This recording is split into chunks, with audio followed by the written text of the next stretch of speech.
سندھ کا ایک بندہ جس کا نام برکت علی مغل، لوہار کا کام کرتا، اپنی دکان پہ بیٹھا ہے، قادیانی آ گیا۔ قادیانی مبلغ آ کے اس کے پاس بیٹھ کے گفتگو کرنے لگا، مرزا قادیانی کے قصیدے پڑھنے لگا۔ اس وقت برکت علی مغل، وہ کوٹ عمر کا رہنے والا، وہ ایک کلہاڑی تیار کر رہا تھا، اس کی دھار تیز کر رہا تھا۔ ادھر قادیانی اس کے قصیدے پڑھ رہا ہے اور یہ اپنی کلہاڑی کی دھار تیار کر رہا ہے، تیز کر رہا ہے۔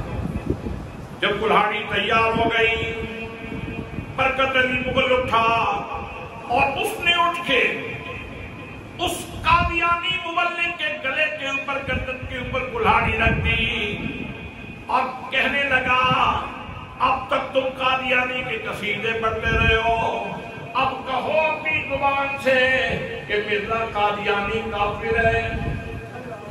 اس نے کہا مرزا قادیانی کافر ہے۔ کہو مرزا قادیانی لعنتی ہے۔ اس نے کہا مرزا قادیانی لعنتی ہے۔ اس نے کہا کہو مرزا قادیانی دجال ہے۔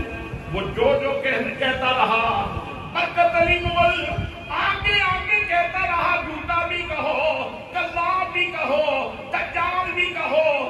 کتنی گالیاں دی برکت علی نے مرزا قادیانی کو، اور قادیانی اس کے پیچھے وہ ساری گالیاں دیتا رہا کہ مرزا قادیانی فلاں بھی ہے، فلاں بھی ہے، فلاں بھی ہے، فلاں بھی ہے۔ جب یہ بات ہو چکی تو اب اس نے وہی کلہاڑی، اس نے کہا یہ پکڑو اور رکھو میری گردن کے اوپر، اور کوئی ایک لفظ میرے نبی کے بارے میں غلط جملہ میری زبان سے نکلوا کے دکھاؤ، نکلوا کے دکھاؤ۔ ہماری جان تو جا سکتی ہے، ہمارے جسم کے ٹکڑے تو ہو سکتے ہیں، لیکن رسول اللہ صلی اللہ علیہ وسلم کی عزت پہ کمپرومائز نہیں ہو سکتا۔ فرمایا تیرے مردوں کی جان تو اتنی ہے کہ تھوڑا سا تجھے خطرہ لاحق ہوا تو تیری بولی بدل گئی، تیرا بیان بدل گیا۔